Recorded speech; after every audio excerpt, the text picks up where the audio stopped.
Daily Tech News Show is made possible by its listeners. Thanks to all of you, including John and Becky Johnston, Chris Beneteau, and Steve Iadarola. Coming up on DTNS, why Meta taking almost 50% of Horizon World sales is a good deal. Plastic batteries could help move solar forward. And should you fear foundation models for machine learning? We'll ask Scott. This is the Daily Tech News for Wednesday, April 13th, 2022. In Los Angeles, I'm Tom Merritt. In Salt Lake City, I'm Scott Johnson. And I'm the show's producer, Roger Chang. Sarah Lane is having technical issues. She may be joining us shortly, but in the meantime, let's start with a few tech things you should know. Google released its Switch to Android app for iOS Monday. The app helps users transfer contacts, photos, video, and other data from an iPhone to an Android phone. It can also migrate photo and video libraries from iCloud and includes instructions on turning off Apple Messages so text properly show up on Android. It does not move the apps, though. Google has not announced the new app or linked to it from its website as of our recording, but the app is there, so if you have the direct link, we'll put it in the show notes. You can get to it. Apple has had a move to iOS app for Android since 2015, so now it goes both ways. Razer teamed up with machine learning company Lambda on a laptop called the TensorBook that runs Lambda's software stack on Ubuntu, including PyTorch, TensorFlow, CUDA, and more. Lambda sells access to cloud GPUs for machine learning development. The TensorBook comes with its own RTX 2080 Max-Q starting at $3,499 and then 99 cents. Sarah Lane, is that you? It is. Yay. It is. It is. And boy, do I have some news. Twitter shareholder Mark Bain-Rosella filed a class action suit against Elon Musk, claiming he took too long to disclose his investment in Twitter, allowing Musk to purchase shares at a lower rate than if his ongoing investments had been properly disclosed. The SEC requires investors to file paperwork within 10 days of their stake reaching 5%. Musk took 21 days to file. The European Union has finally turned its antitrust lens on Microsoft over some changes it made to its enterprise terms of business. Back in 2019, in October of 2019 specifically, Microsoft changed its terms to require additional fees if you ran products like Office on competing cloud services like AWS or Alibaba, or even on its own Azure service. If it was in the cloud, you paid an extra fee, although Azure customers apparently got a nice stiff discount. The EU will also look at bundling. For example, Microsoft's highest security service is only available to the highest paid customers of Microsoft 365 in a product called E5, which bundles in a bunch of other services as well. Smartwatch maker Polar announced two new watches with GPS aimed at runners, the $199 Pacer and $299 Pacer Pro. Both feature upgraded processors and 5 megabytes of RAM, offer up to 35 hours of battery life with GPS on, that's good battery life, and include Polar's Precision Prime heart rate monitoring. The Pro level adds a barometer to better measure a runner's intensity level, and the Pro is also available now. The standard Pacer is up for pre-order shipping in May. All right, let's talk a little more about the metaverse, except it's not the metaverse, but it is from Meta. Sarah, what are we talking about here? Okay, so yesterday we mentioned that Meta would let select creators sell digital assets on its Horizon Worlds VR platform. CNBC has since confirmed that Meta plans to take 47.5% cuts of those sales. That might sound like an odd number to you. Comes from the fact that it's 2 cuts of each sale. So a 30% hardware platform fee is charged for sales made through the Meta Quest store. That goes for anything on the Quest platform. Then there's an additional 25% fee for things sold through Horizon Worlds. So the Quest store leaves you 70% of what you charged, and Horizon Worlds takes 25% of that 70%, which is 17.5% of the original amount, leaving Meta taking 47.5% of your sale. Vivek Sharma, Meta's VP of Horizon, told The Verge, "We think it's a pretty competitive rate in this market. We believe that other platforms are being able to have their share." Believe in. Meta also plans to bring Horizon Worlds to mobile phones later this year and hopes to bring it to game consoles as well. So that's why there are 2 fees. one for the platform, which someday would include Google Play, Apple's App Store, maybe PlayStation, maybe Xbox. Meta won't get the 30% on those platforms. They'll always get the 25% of whatever's left after the various app stores take their cut first. This has made some NFT fans very angry, as they hold examples like OpenSea that takes its own 2.5% cut.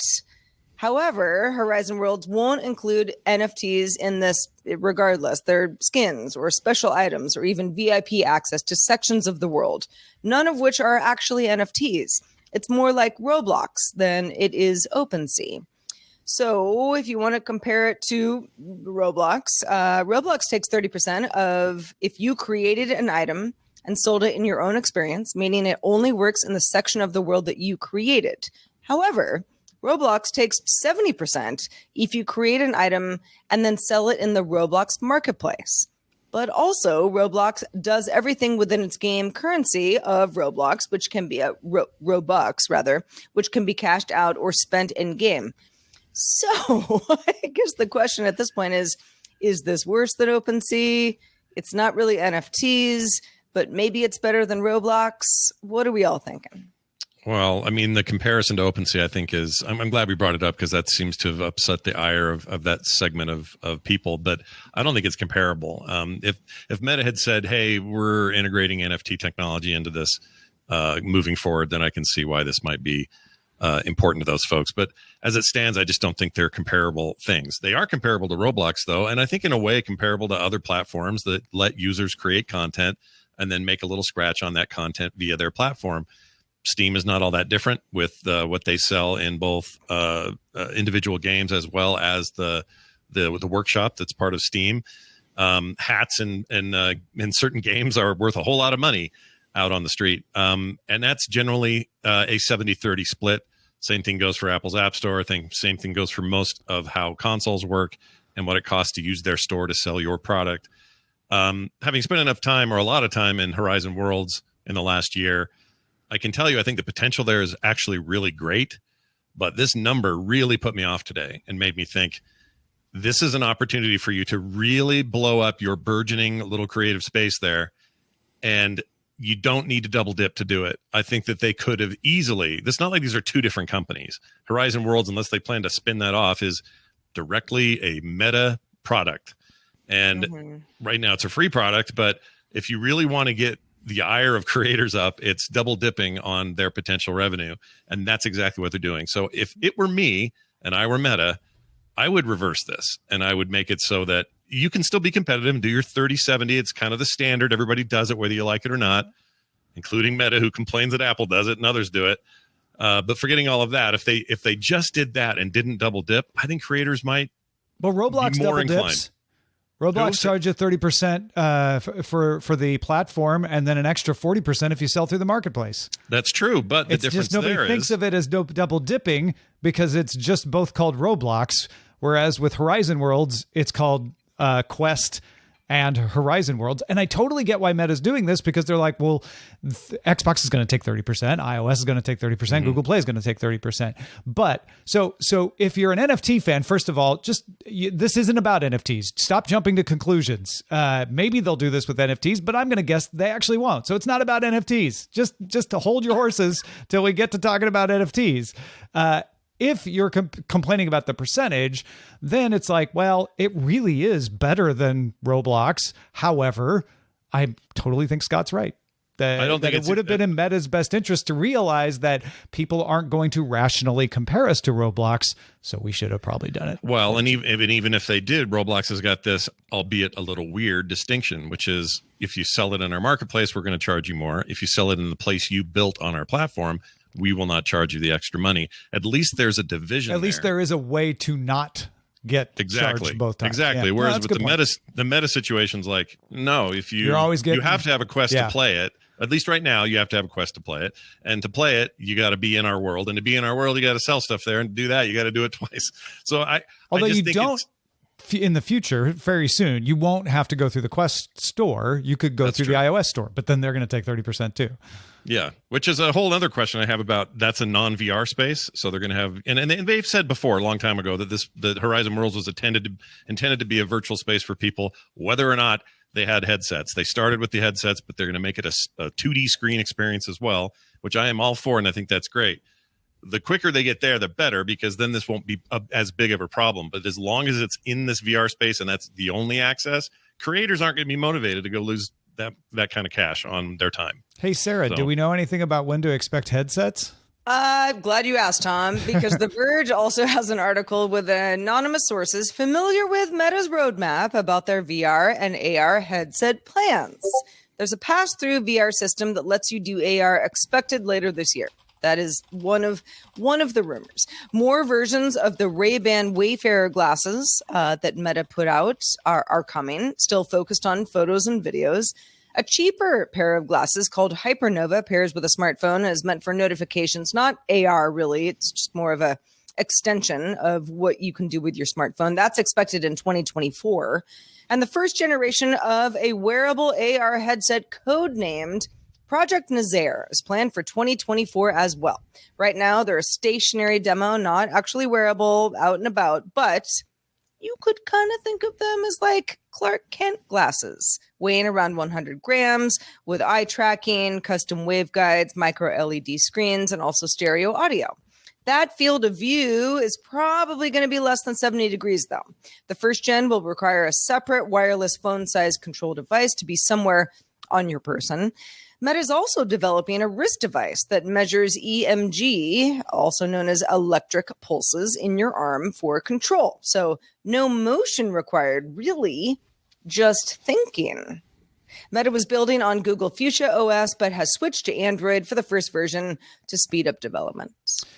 Yeah, they're spending a lot of time and a lot of money, and Zuck is apparently way into this. I'll be interested to see what it looks like when it actually comes out. Although using EMG to let you do control, apparently they might put that in a watch at some point too. Meta's apparently working on some watches. That could be pretty fascinating. That could be compelling.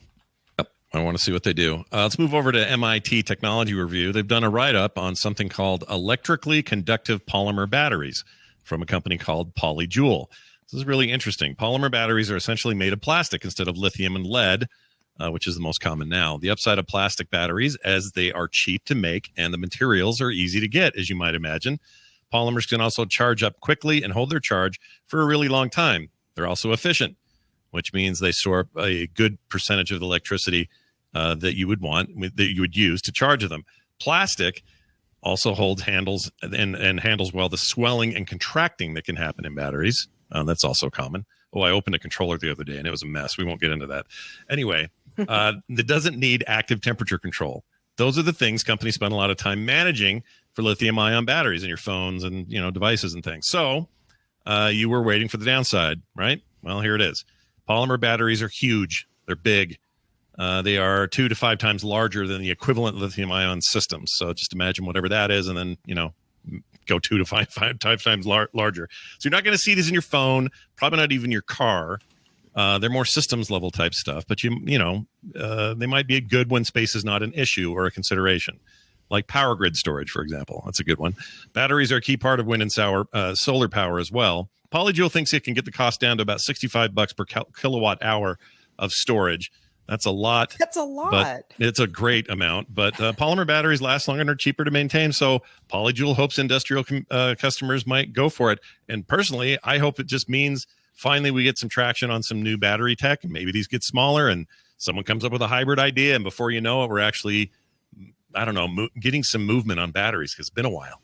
Yeah, and remember that $65, that's the cost of buying the thing and what storage you're getting. It's not an overtime. It's not like Right. Polyjoule has a service contract. But according to this conversation article, or this technology review article, rather, $20 is about the sweet spot for making it like really profitable to build a storage grid. So 65 is pretty far up there, but that's why Polyjoule is like, yeah, but maintenance is a cost over time and you're not going to have to do as much maintenance with these. So there's some advantages there. It's a fool's errand to predict that any particular battery tech is going to be the one that finally solves something, anything. But this looks promising, right? Yeah. Yeah, I think so. I mean, I think a lot of myself included, a lot of people kind of forget that something like I don't know, running a power grid will require various amounts of batteries, and if those batteries can be more efficient, if they can explode less often, and if it seems to be a little bit of a sticker shock going on right now, but it's something that will last longer and have the need for less, swapping out of batteries over time, then this is actually really cool technology. Sure, your smartphone isn't going to get these batteries because it's too big, and we're all so used to it being as small and efficient as possible. But if the technology gets to a point where it could be in small consumer devices, then we have another conversation. Yeah. The biggest advantage here is for when the sun's not shining and the wind's not blowing, having that wind and solar power not just get lost because you couldn't use it all when it was blowing and shining. So batteries are the key to that. They're the key to saying like, oh, we can store that up overnight. We can store it when the winds are calm and be able to use it. So there's that could be the advantage here. Man, if this was, even close to $20 per kilowatt hour, I feel like it'd be a slam dunk. Yep. They'll get there.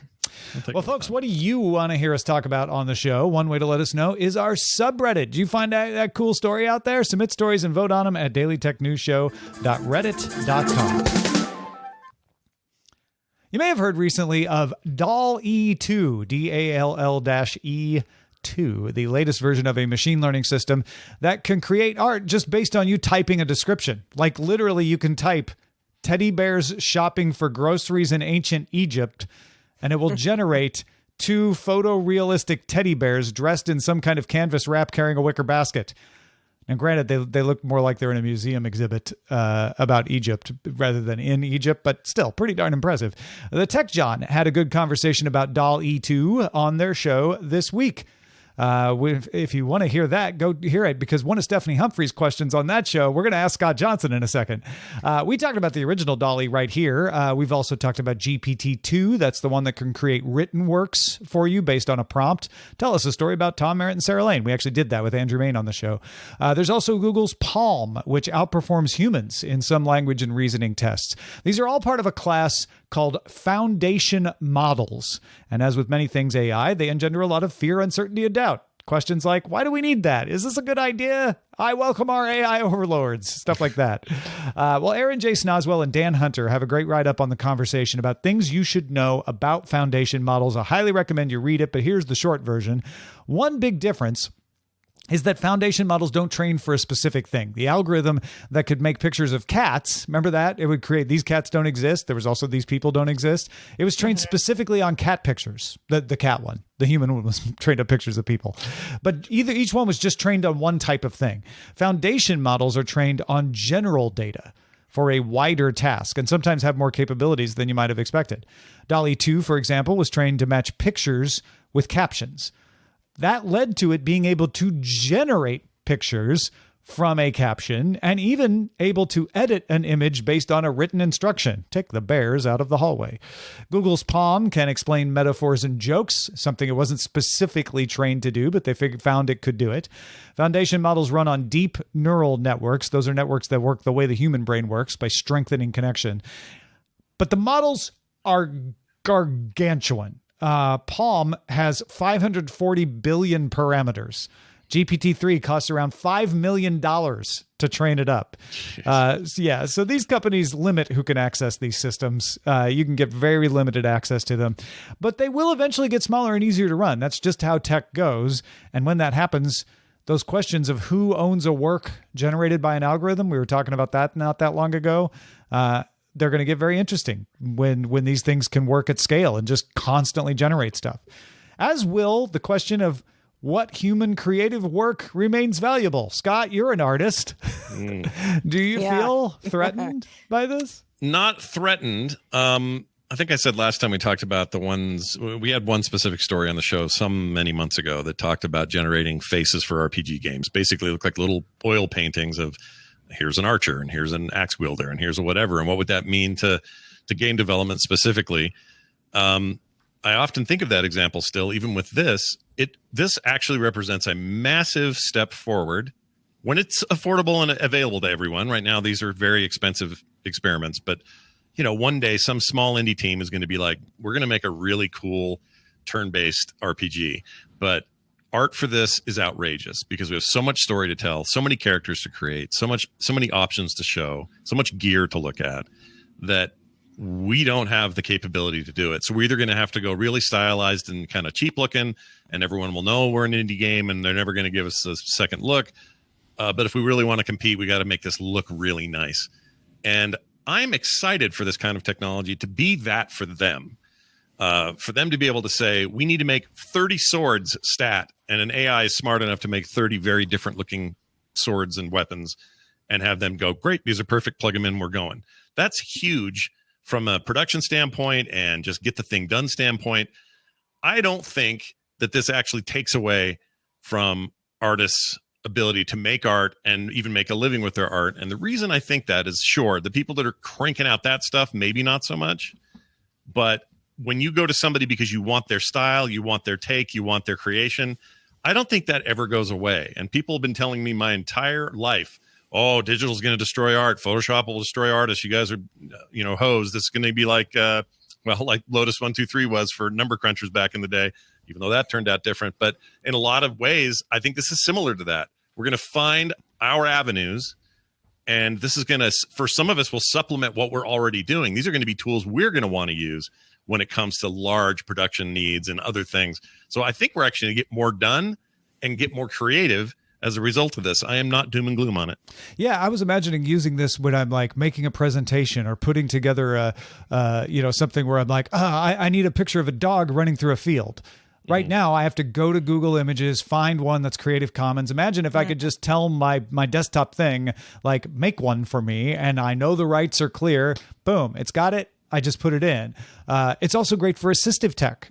People who only have their voice to work with could dictate like art and then modify it. Like, oh, make that green, make this person taller, put a moon and then they're making art, but they're making it with the assistance of the AI. Right. The way you've described it, I think, is just right. And it doesn't take away from the uniqueness you're going to get from certain artists doing certain things. If you want Alex Ross to make a cover for a comic book, there is no AI that will come close to that. Even if they get technically close, people know it's not Alex Ross. Yeah. And there's a difference there. And I think that will always matter. It's the same with music. It's the same with anything. It's fun to think of AI generated bands and fake, VR music and that sort of thing. I think it's really interesting what's happening in Japan with that, but it doesn't replace the idea that you have Foo Fighters playing this weekend at some club, or those things are still going to matter to us. And I think we get a little freaked out for no reason. I often think of it as the comparison of handcrafted furniture versus mass-produced furniture. Mass-produced furniture can be very solid and look really good. Yeah. People still find a value for handcrafting. No, that's a really great way of explaining it. I really do think that in the end, we will benefit more than we're not going to, even as artists. And I understand why people get nervous. I get it, but embrace this stuff. I think it's gonna define what the next 100 years of art looks like. Give it a big, deep learning hug. Well, in the next 100 years, your trip to a Major League Baseball stadium might seem a little different than it does today. Amazon announced its cashier-free technology, Just Walk Out, is coming to 2 stores at Minute Maid Park. That's where the Houston Astros play. 2 stores, 19th Hole and also Market. They're beverage stands. They have food, too, at the stadium. We'll get Just Walk Out, where customers insert their credit cards into the gates. They enter the store. They pick up their items. They leave without having to wait in line for a cashier. If you've been to a baseball stadium anytime in your entire life, you know that sometimes these lines can be pretty crappy. Attendants will be on site at the stores. They want to make sure people know what's going on. And also customers have to show ID to an attendant if they're buying alcohol. Also a thing that happens at stadiums quite often. Oh, and attendant. Got it. Not attendance like attendance at the park. No, I was confused. Yes, and attendant. Yeah, gotcha. A person. I don't know. Could be a dog at some point, but humans for now. Amazon started licensing its Just Walk Out technology to third-party retailers back in 2020. Been kind of interested to see how this is rolling out. It's since been licensed by UK grocery store chain Sainsbury's and is used in some airport shops. Further rolling out last year, some Whole Foods and Starbucks locations started using Just Walk Out, and Amazon recently announced within the last week it opened another fresh grocery store in Greater Washington, D.C. that also uses Just Walk Out technology, following locations in Moore Park, California, Naperville, Illinois, and Seattle, Washington. Yeah, and don't forget, back in October, we talked about the Forum in Los Angeles, or actually in Inglewood, was putting a Just Walk Out test in there. I think there's going to be a line going in. That's how this is going to happen. That's what's going to happen, because there's going to be so many people wanting to use this, and the convenience of it will be compelling, but they'll have to limit the capacity. That's a good question of like, how many people is too many for the technology to be able to deal with. But if they have more of these, that could help. It certainly will speed up the throughput of the store. Yeah, which is to me, this is a perfect place to do it. That's the place you want to hurry up and get your hot dog, get back to your seat, or whatever you're trying to do. Grab swag and be done. Yeah, and that stuff gets pretty clogged. So all the things. Get a hat. I think places where queues or lines do get a little out of control pretty easily. Concerts, sporting events. I mean, this is perfect. Now, if it is something that if you're nearby one of these grocery stores that is also using the Just Walk Out technology, awesome. I wish I were. I'm not right now. I'm excited to look into it, but yeah, I think Amazon is smart to say, all right, let's try this in places where people are so frustrated otherwise because there's just too much bottlenecking going on, and that's how we get more companies to license our technology. All right, I would say let's check out the mailbag at this point, but we didn't get a relevant email meant for the show in the past 24 hours. So, folks, you got thoughts? Don't hesitate. I had a couple people over the weekend. I was at Brian Brushwood's Founders Day picnic event. Say like, sometimes I think about writing the show, and then I'm like, nah. Like, don't hesitate. Send us that email, feedback@dailytechnewsshow.com. So I put this in here, and I didn't want to spring it on you, Sarah, so I'll read it. It's a conversation I saw in the Linux channel of our Discord about what browser they use. Just Another Pilot was like, hey, what browser is everybody using on Linux these days? He said he misses Chrome, but he doesn't miss the Chrome RAM suck, and he's on Firefox. Jerry said Firefox was his daily. Dubiago said Lynx if I'm SSH'd, winky face. Jerry responded curl if I'm at a CLE. Whistle added, been using Firefox for a while now. Every once in a while, Chrome does something interesting to speed up, but Firefox eventually leapfrogs them as time goes by. It's all a game, and I'm on the freedom/privacy side. And Dubiago said, can't beat Firefox. Really, when it comes to resource management, I loaded up Gallium on a Chromebook, which came with Chromium. Hands down, Firefox is more performant. So the consensus seems to be Firefox for Linux. What do you think? Jump in our Discord and let us know.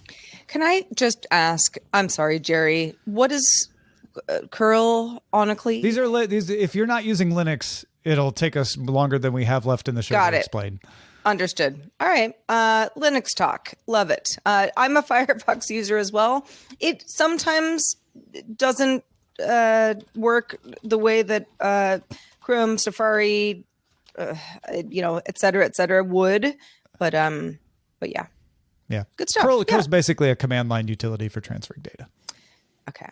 I was more wondering what the CLE was, but that's okay. We can talk about this another time. Scott Johnson, when we see you next, I would like to hear all about your CLE adventures. Command line interface. There you go. Command line interface. There you go. I will give you full reporting of my command line interface experience. Please do. In the meantime, though, if people are like, well, what are we doing until then? Well, you can go listen to a whole bunch of podcasts, look at a whole bunch of art. Some of that digital art I talked about, it's all on display on my website over at frogpants.com. Just click around, see what you like, there's got to be a show you're going to like, or maybe there's some art you like. I don't know. I've got some brand new stuff in the store. Always a good time. Check it out, frogpants.com. And if you're trying to find me online and ask me real questions, I'll answer them at twitter.com/Scott Johnson. Well, always good to have you on the show. Also, always good to have brand new bosses. And we got some since we saw you last. Thank you to our brand new bosses, Brian and the Buffalo of Muffins. Both just started backing us on Patreon. Thank you, Brian. Thank you, Buffalo. Can I call you Buffalo? It took us a second to get command line interface. It took me a second to realize he didn't mean the city of Buffalo. I was like, the Buffalo of Muffins. What does that mean? Like, is it cold and industrial? And it's like, oh, he means an animal. Just to be clear, I understand what a command line is. Yeah. I just never heard it called a cleave before. It's kind of cute. Yeah. Yeah, I like it. Reminder, everybody, there's a longer version of the show called Good Day Internet. It rolls right along after we finish up with DTNS. Available at patreon.com/DTNS. Please join us if you can for our extended show. We are live on this show, though, Monday through Friday at 4 p.m. Eastern, 2000 UTC. You can find out more at dailytechnewsshow.com/live. And we are back doing it all again tomorrow with Justin Robert Young and Len Peralta joining us. Talk to you then. This show is part of the Frog Pants Network. Get more at frogpants.com. Diamond Club hopes you have enjoyed this program.